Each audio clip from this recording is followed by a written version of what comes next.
Mimi ningependa George, wewe umetuambia kwamba mlikuwa wewe na Mheshimiwa Wetangula. Hii ndio nafasi.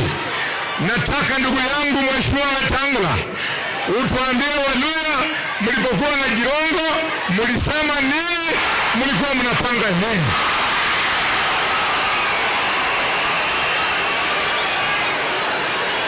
Mheshimiwa Wetangula, let me tell you,